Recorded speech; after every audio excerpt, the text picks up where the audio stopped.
सबसे पहले आपको बताएं, चीन के सदर शी जिनपिंग की किताब की तकरीब रोनुमाई इस्लामाबाद में जारी है। तकरीब से वज़ीर आज़म नवाज शरीफ खिताब कर रहे हैं। This phenomenal undertaking, and we say it is a true friendship and mutual trust between China and Pakistan.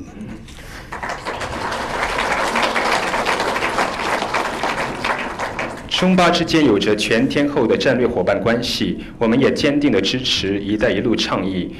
在“一带一路”倡议下，我们很荣幸与中国密切合作，进一步的推进中巴经济走廊建设。有人问我们应该如何推进中巴经济走廊建设，它的基础是什么？我告诉他们，中巴经济走廊建设的推进的基础是中巴两国的深厚友谊和相互信任。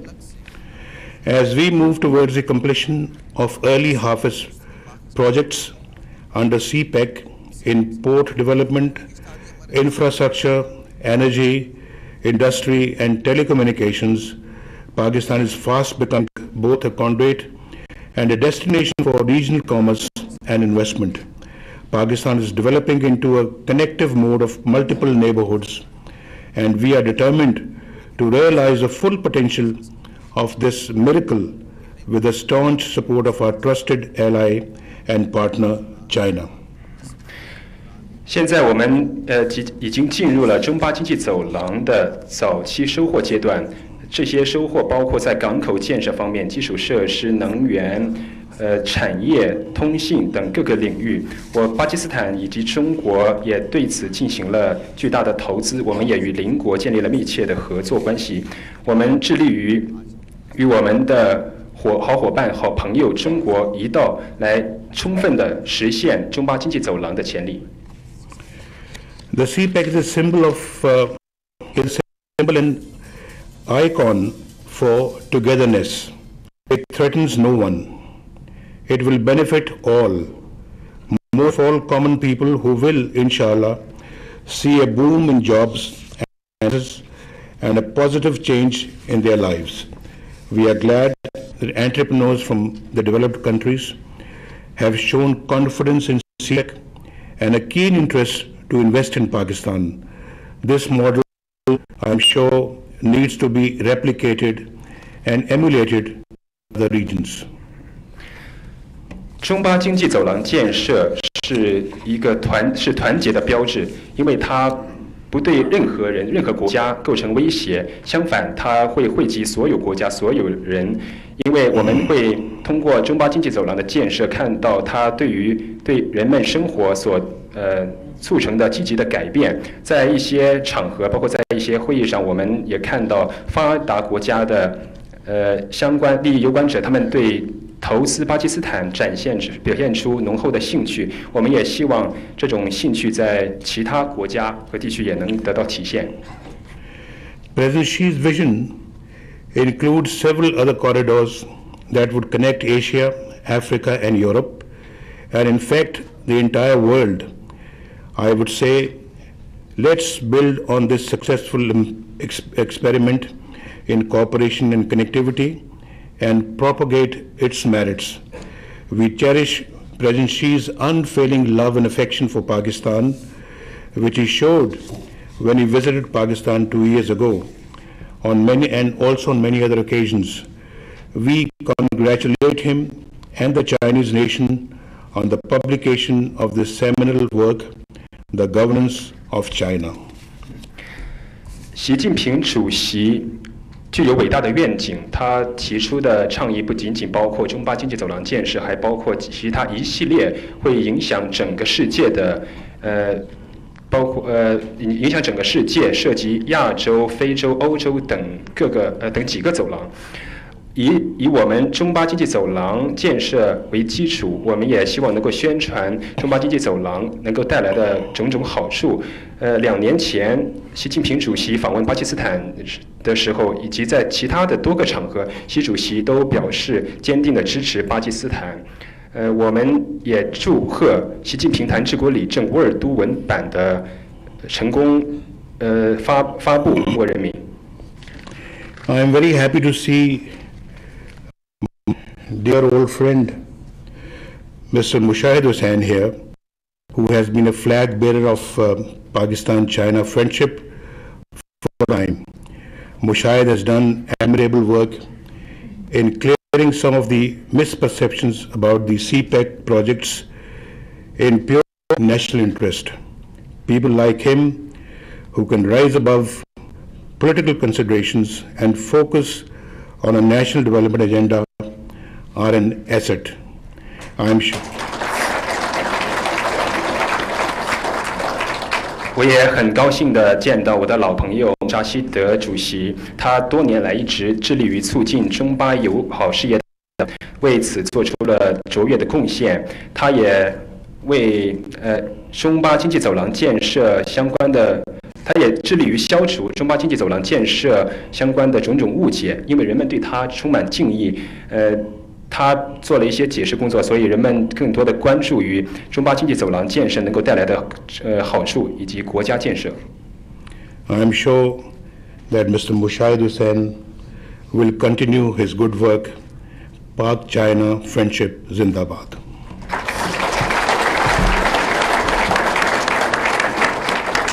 我也相信我们会一直致力于进一步促进中巴友好事业的发展。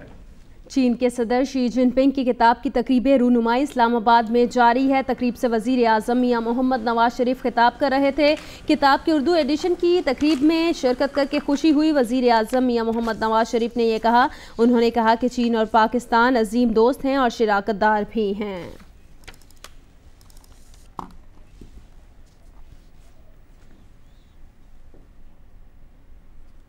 आगे बढ़ते हैं। अहम खबर दें आपको, ऑपरेशन रद्दुल फसाद के तहत पंजाब में कार्रवाइयां जारी हैं। ISPR के मुताबिक पंजाब रेंजर्स इंटेलिजेंस इदारों CTT ने दहशतगर्दों के खिलाफ मुश्तरका कार्रवाई की है। कार्रवाई में 9 से 10 दहशतगर्द मारे गए हैं। ISPR के मुताबिक ऑपरेशन में रेंजर्स के 3 जवान शहीद हुए हैं। शहीद एहलकारों में हवलदार आसिफ, सिपाही आफ्ताब और सिपाही अजीजुल्लाह शामिल हैं। ISPR के मुताबिक ऑपरेशन का लदम तहरीक तालिबान पाकिस्तान सहूलतकारों जराइम पेशा अफराद के खिलाफ किया गया। और ISPR का यह भी बताना है कि ऑपरेशन DG खान से 15 किलोमीटर जनूब में बस्ती दादबानी में आज सुबह किया गया। हलाक होने वाले दहशतगर्दों में मोहम्मद असगर उर्फ उस्ताद गुरचानी और मोहम्मद नईम उर्फ वकास दाऊदानी शामिल हैं। ऑपरेशन रद्दुल फसाद के तहत पंजाब में कार्रवाइयां जारी हैं। ISPR के मुताबिक पंजाब रेंजर्स इंटेलिजेंस इदारों CTT ने दहशतगर्दों के खिलाफ मुश्तरका कार्रवाई की है और इस कार्रवाई में 9 से 10 दहशतगर्द मारे गए हैं। ऑपरेशन में रेंजर्स के 3 जवान शहीद हुए हैं।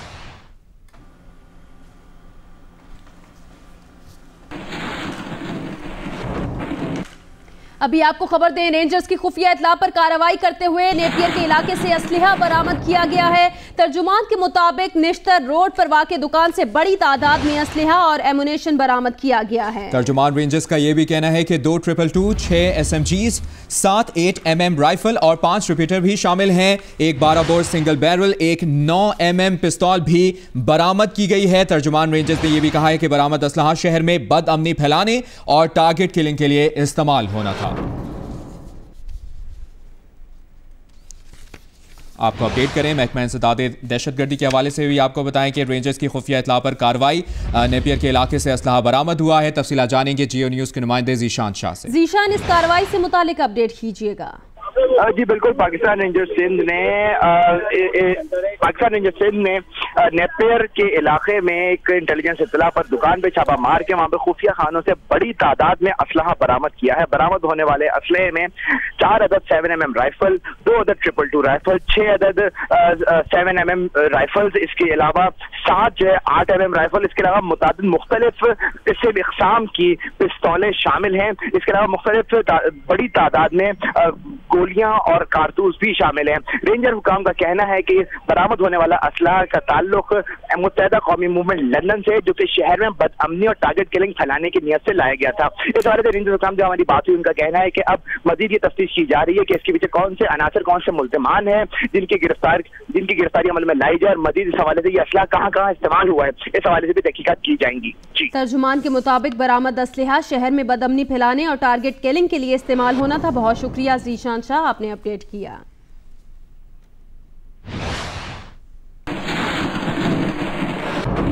पेशावर से आपको अपडेट करें, महकमा इंसदाद दहशतगर्दी ने पेशावर के शाह आलम पुल पर कार्रवाई की है। मुबैना दहशतगर्द से बम बरामद कर लिया गया है। इस्लामाबाद के इलाकों जंगी सैदा, रहमान टाउन, गिरदोनवाह में सर्च ऑपरेशन किया गया है। मुख्तलिफ इकसाम के हथियार बरामद किए गए हैं। 9 मशकूक अफराद जेर हिरासत लिए गए हैं। इस्लामाबाद के इलाके हैं जंगी सैदा, रहमान टाउन और गिरदोनवाह में सर्च ऑपरेशन किया गया है। मर्दान में तौहीन मजहब के इल्जाम पर कत्ल होने वाले तालिब इल्म मिशाल की नमाज जनाजा स्वाबी में अदा कर दी गई। तदफीन आबाई कब्रिस्तान में की गई। वाक़े की FIR दर्ज कर ली गई है। तफसीलात बता रहे हैं आदिल परवेज।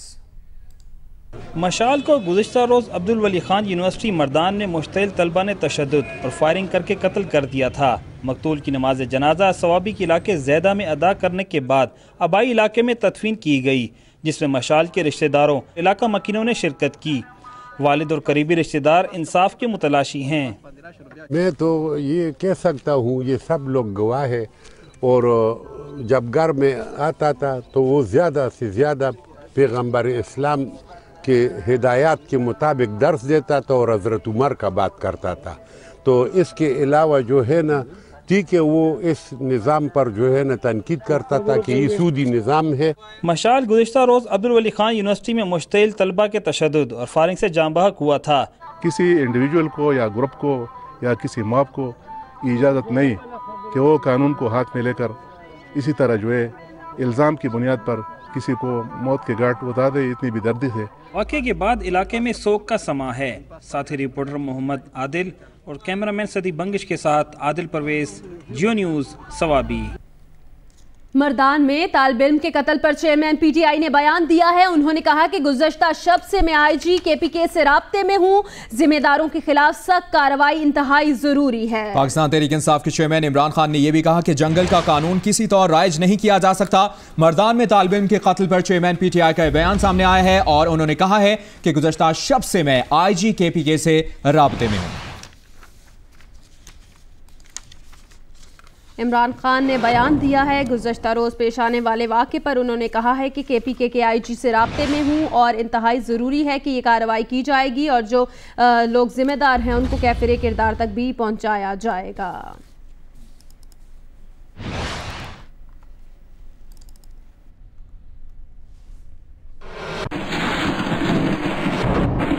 मर्दान में यूनिवर्सिटी तालिब इल्म के कत्ल का मुकदमा कत्ल और दहशतगर्दी की दफात के तहत दर्ज कर लिया गया है। 8 मुल्जिमान को गिरफ्तार भी कर लिया गया। अशरफ खान की रिपोर्ट। मर्दान की अब्दुल वली खान यूनिवर्सिटी में एक तालिब इल्म को तशद्दुद के जरिए कत्ल करने का मुकदमा थाना शेख मलतून में दर्ज कर लिया गया है। मुकदमे में कत्ल और दहशतगर्दी समेत 6 दफात शामिल की गई हैं। कत्ल के इस मुकदमे में 20 मुल्जिमान को नामजद किया गया है। उनमें तुलबा के अलावा एक काउंसलर और यूनिवर्सिटी के 4 मुलाजमीन भी शामिल हैं। 8 को गिरफ्तार कर लिया गया है। दीगर मुल्जिमान की गिरफ्तारियों के लिए पुलिस की 3 टीमें तश्कील दी गई हैं। इस अफसोसनाक वाक़े का दूसरा मुकदमा SHO थाना शेख मलतून मोहम्मद सलीम की मदईयत में सड़क ब्लॉक करने और कार सरकार में मुदाखलत के इल्जाम में मुतअद्दिद तुलबा के खिलाफ दर्ज किया गया है। DPO मर्दान डॉक्टर मियां सईद अहमद के मुताबिक 59 अफराद जेर हिरासत हैं, जिनसे पूछगछ जारी है। यूनिवर्सिटी पहले ही गैर मुअय्यना मुद्दत तक के लिए बंद है और हॉस्टल खाली करा लिए गए हैं। कल तौहीन मजहब के इल्जाम में यूनिवर्सिटी तालिब इल्म मिशाल खान को एक हुजूम ने तशद्दुद करके मार दिया था। मर्दान यूनिवर्सिटी में तालिब इल्म को कत्ल करने के खिलाफ 2 अलग अलग मुकदमात दर्ज किए गए हैं। कत्ल और दहशतगर्दी समेत 6 दफात शामिल की गई हैं, पुलिस का यह बताना है। और तालिब इल्म की हलाकत के पहले मुकदमे में 20 मुल्ज़िमान को नामजद किया गया है। इसी पर बात करेंगे जियो न्यूज़ के नुमाइंदे अशरफ खान से। अशरफ, बताएगा इस वाक़े से मुतालिक मजीद क्या अपडेट्स हैं आपके पास?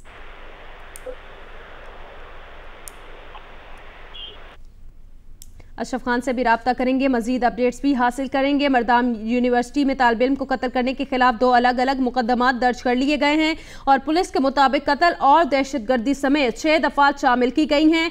तालिब इल्म की हलाकत के पहले मुकदमे में 20 मुल्जिमान को नामजद किया गया है। अलग अलग मुकदमात दर्ज किए गए हैं। मर्दान यूनिवर्सिटी में तालिब इल्म को कत्ल करने के खिलाफ और कत्ल और दहशतगर्दी समेत 6 दफात शामिल की गई हैं। पुलिस ने यह भी कंफर्म किया है कि तालिब इल्म की हलाकत के पहले मुकदमे में 20 मुल्जिमान को नामजद किया गया है। अशरफ खान, अपडेट कीजिएगा कि 2 अलग अलग मुकदमात में कितने मुल्जिमान को नामजद किया गया है और कितनी गिरफ्तारियां अमल में आ चुकी हैं अब तक?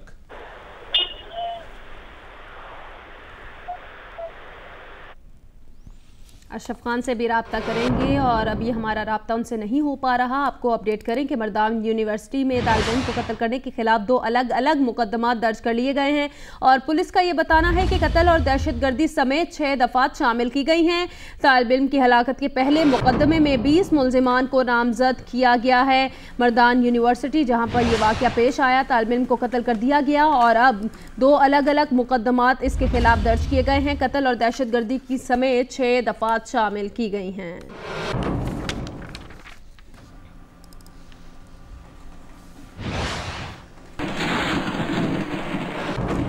अभी एक और अहम मामले से आपको अपडेट करें। सिंध में नूरियाबाद पावर प्लांट को गैस देने का तनाज़ा हल ना हो सका। तर्जुमान वज़ीर आज़म मुसद्दिक मलिक कहते हैं नूरियाबाद को गैस देना चाहते हैं, लेकिन मुआहदे के तहत निजी कंपनी को गैस लेने के लिए पहले 1 अरब रुपए जमा करवाने हैं।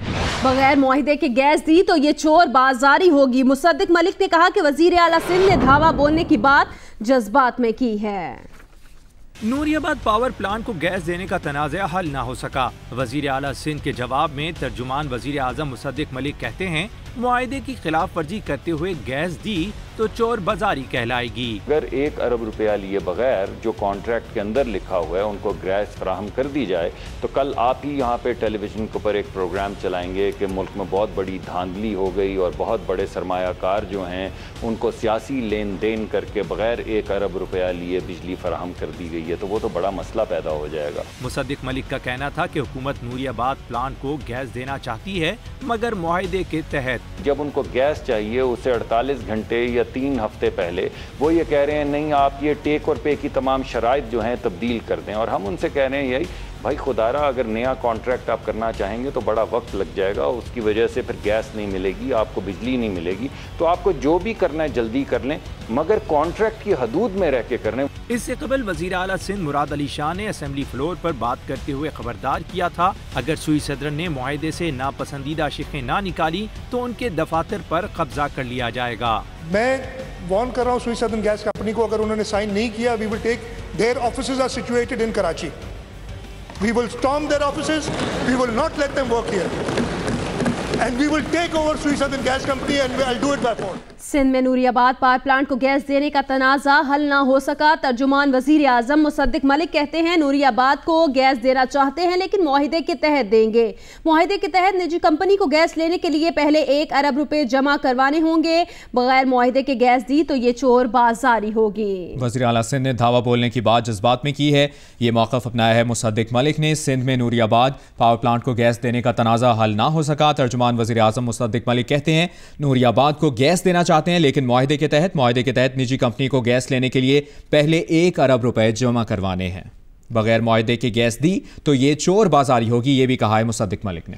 गैस की फराहमी पर सिंध और विफाक के तनाज़े पर बात करने के लिए हमारे साथ लाइन पर मौजूद हैं वजीर आज़म के तर्जुमान मुसद्दिक मलिक साहब। मुसद्दिक मलिक साहब, बहुत शुक्रिया आपके वक्त का। कहिएगा नूरियाबाद प्लांट के मकामी कुओं से गैस फराहम की जाएगी या फिर दरामद शुदा गैस दी जाएगी? जी नहीं, हमारे जो ओरिजिनल एलोकेशन हुई है उसकी मुताबिकत से 4 कुएं जो हैं वो एलोकेट किए गए हैं नूरियाबाद के लिए, और अगर किसी वक्त ये कुएं जो हैं ये ड्राई अप हो जाते हैं और यहाँ से गैस नहीं मिलती तो जो इम्पोर्टेड गैस है, जो LNG है, वो भी उनको फराहम की जाएगी। तो मैंने पहले भी आपको कहा और मैं दोबारा ये तासुर ज़ाहिर करना चाहता हूँ कि वफाकी हुकूमत जो है वो गैस नहीं देना चाहती।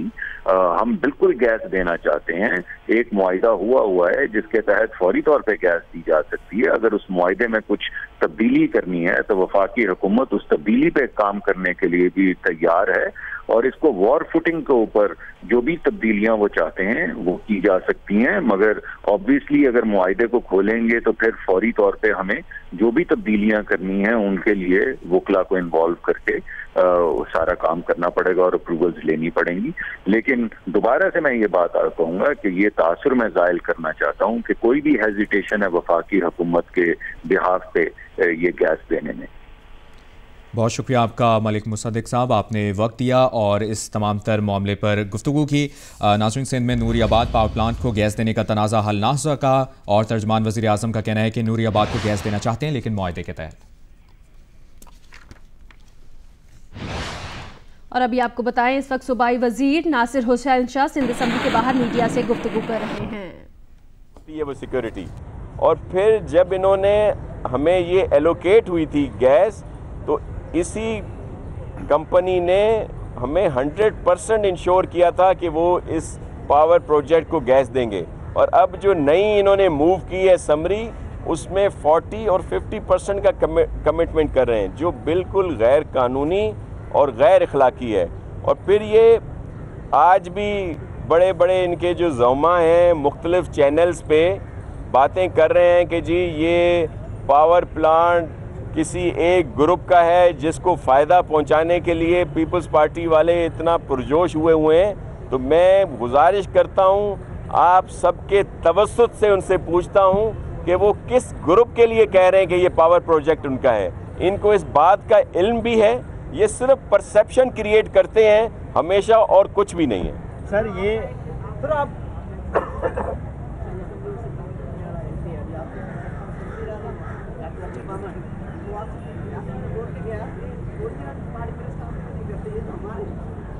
वो हमारे दोस्त ज़रूर हैं, हमारे खैरपुर और सक्खर साथ हैं, लेकिन मैं पीपल्स पार्टी का अदना कारकुन हूँ और चेयरमैन बिलावल भुट्टो जरदारी साहब का सिपाही हूँ।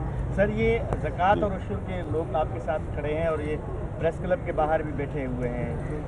इस तरह सिंध में कोई ना कोई रोज़ाना प्रेस क्लब के बाहर बैठ रहा है, कोई ना कोई मसले आ रहे हैं। सर आप वहाँ गए थे, पीएसपी के यहाँ भी 2 मरतबा गए हैं, इनसे भी आपने जो है मुलाकात की, लेकिन उस पर कोई अमल दरामद नहीं हो पाता। क्या वजह है कि आपको क्या? देखें, ये जो ज़कात उशर के जो कॉन्ट्रैक्ट के मुलाजमीन या एम्प्लॉइज़ हड़ताल पे बैठे हैं, मैं उस दिन भी इनसे मिला था। इनका केस कोर्ट में है जिसमें ये खुद गए हुए हैं, और ये आमलीन हैं जो डिस्ट्रीब्यूट करते थे या आइडेंटिफाई करते थे उस वक्त लोगों को, जब ये शुरू से सिस्टम चला आ रहा था।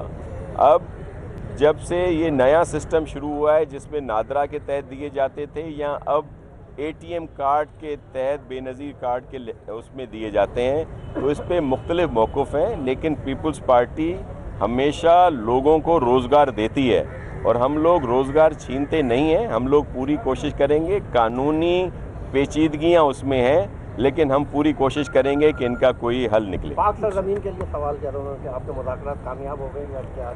देखिए, मैं पहले ही कह चुका हूँ, एक तो मैं मुज़ाकरात में हूँ और वहाँ पे पॉलिटिकली तौर पर जाना पड़ता है, इसलिए जिस तरह के पॉइंट स्कोरिंग वहाँ पे की जा रही है, और मेरे मोहतरम और मोअज़्ज़ज़ जो हमारे PSP के सरबराह हैं या उनके दीगर जो ज़ोमा और लीडर साहिबान हैं, वो बातें करते रहते हैं, मुंह में ज़बान हम भी रखते हैं और जवाब हम भी दे सकते हैं उनकी बातों का। लेकिन क्योंकि मैं उस मुज़ाकरात टीम में शामिल हूँ, उसका रुकन हूँ, तो मैं कोई बदमज़गी नहीं चाहता। लेकिन ये सब आजकल पॉलिटिक्स हो रही है, पॉइंट स्कोरिंग हो रही है, अपने वोटरों को रखने के लिए, अट्रैक्ट करने के लिए। सिंध के वज़ीर नासिर हुसैन शाह मीडिया से गुफ्तगू कर रहे थे। उन्होंने कहा कि परसेप्शन क्रिएट की जाती है और कुछ भी नहीं है। पाकिस्तान पीपल्स पार्टी लोगों को रोजगार देती है। भारतीय हाई कमिश्नर गौतम बंबावाले की कुछ देर बाद सेक्रेटरी खारजा तहमीना जंजुआ से मुलाकात मुतवक्के है और भारतीय हाई कमिश्नर भारतीय हुकूमत के मौक़िफ़ से आगाह करेंगे, ये भी बताना है ज़राए का। भारतीय हाई कमिश्नर भारत की जानिब से कुछ शवाहिद भी पेश करेंगे। इसी पर बात करेंगे जियो न्यूज़ की नुमाइंदा मोना खान से। मोना, मजीद क्या डिटेल्स हैं, अपडेट कीजिएगा।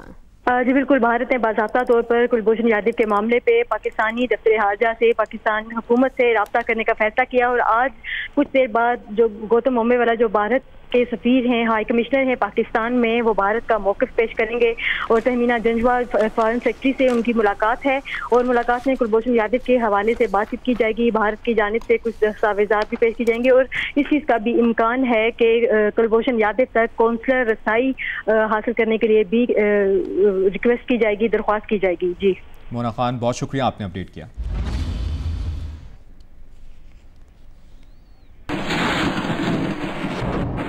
अभी आपको खबर दें, आजाद कश्मीर पुलिस और हसास इदारों का रावला कोर्ट में सर्च ऑपरेशन। अब्बासपुर बम धमाके का मास्टरमाइंड साथियों समेत गिरफ्तार कर लिया गया। पुलिस के मुताबिक मुलजिम मोहम्मद खलील कंट्रोल लाइन पर भारतीय फौज से राब्ते में था। मजीद जानते हैं जियो न्यूज़ के नुमाइंदे आरिफ उर्फी से। आरिफ, बताएगा कितने मुलजिमान को गिरफ्तार किया गया है, मजीद क्या पता चल सका है इस मुतालिक? जो पुलिस ने आज जो बताया है वो ये है कि इसका जो मास्टरमाइंड था मोहम्मद खलील का नाम है, जो अब्बासपुर का रहने वाला था। इसको 2 साथियों समेत गिरफ्तार किया गया और इनसे पूछताछ जारी है। हिफाजत दारों ने इनसे तफ्तीश की है और अब तक ये पता चला है कि इन लोगों ने मकबूजा कश्मीर में 5 जहां कंट्रोल लाइन की उस तरफ भारतीय फौज तैनात है उनके साथ इनके राब्ते थे और वहीं से इनको पैसे भी दिए जाते थे और वहीं से इनको धमाका खेज मवाद भी दिया गया था, जो इन्होंने अब्बासपुर में 27 सितंबर को लास्ट ईयर जो है वो धमाका किया था। उसके लिए इनको 5 लाख रुपए तय हुआ था और तफ्तीश में यह भी पता चला है कि 2.5 लाख रुपए उन्होंने वसूल किया था और 2.5 लाख रुपया बाद में इनको देना था जब कोई हलाकतें उसमें हो जाती। तो खुशकिस्मती से उसमें लोगों की हलाकतें नहीं हुई थी। अभी इस सिलसिले में पुलिस मजीद कुछ नहीं बता रही, लेकिन यह है कि तफ्तीश जारी है। लगता है कि कंट्रोल लाइन की इस तरफ भारतीय फौज की जानिब से जो दरअंदाजियां हो रही हैं इस तरह की, उसके लिए किसी बड़ी सर्च ऑपरेशन की जरूरत महसूस होगी। बड़े सर्च ऑपरेशन की जरूरत महसूस होगी। बहुत शुक्रिया आरिफ उर्फी, आपने अपडेट किया।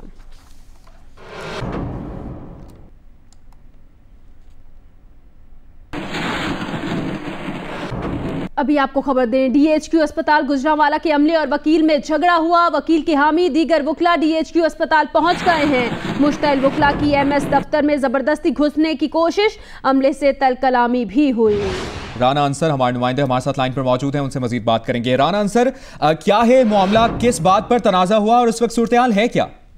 जी बिल्कुल, ये हाजिक नामी कोई वकील है जो डिस्ट्रिक्ट हेडक्वार्टर अस्पताल आया था। उसका कहना है कि उसका वार्ड नंबर 5 में किसी मुलाजिम के साथ झगड़ा हुआ। वकील का कहना था कि अस्पताल मुलाजमी ने उस पर तशद्दुद किया, जिसके बाद उसने अपने साथी वकला को कॉल की, वहाँ तो अस्पताल बुला लिया। मुश्किल वकला जो है वो अस्पताल डिस्ट्रिक्ट हेडक्वार्टर अस्पताल पहुंच गए हैं, जिन्होंने जबरदस्ती एमएस ऑफिस में घुसकर तोड़फोड़ की है। एमएस और दीगर डॉक्टर जो वहां मौजूद थे उन पर भी तशद्दुद किया है। मैं आपको बताता चलूं कि इस दौरान DSP civil line, SHO civil line और पुलिस के दीगर एहलकार खामोश तमाशाई बनकर सारा कुछ देखते रहे हैं। वकला ने इस वक्त एमएस ऑफिस पर कब्जा जमाया हुआ है, गाली गलोच की जा रही है और नारेबाजी की जा रही है। एमएस जो डॉक्टर अनवर अमान है, उन्होंने अपनी जान बचाने के लिए अपने आप को बाथरूम में बंद किया हुआ है। पुलिस जो है वो बिल्कुल खामोश तमाशाई बनी हुई है। जी, पुलिस खामोश तमाशाई बनी हुई है। डीएचक्यू अस्पताल गुजरांवाला के अमले और वकील में झगड़ा हुआ और वकील के हामी दीगर वकला भी डीएचक्यू अस्पताल पहुंच गए हैं और मुश्तइल वकला ने एमएस दफ्तर में जबरदस्ती घुसने की कोशिश की और अमले से तलकलामी भी की। राना अंसर अपडेट कर रहे थे, आपका बहुत शुक्रिया। पीपल्स पार्टी ने लापता कारकुनों के मामले पर कौमी असेंबली से वॉकआउट कर दिया है। पीपल्स पार्टी के 3 रहनुमाओं को किसने उठाया ये तो बता दिया जाए। हुकूमत बता नहीं सकती तो खामोश ना बैठे, बता दे कि हम लाचार हैं। ये मौक़िफ़ अपनाया है नवीद कमर ने। उन्होंने कहा कि कानूनी तौर पर इन अफराद को अदालत में तो पेश करें।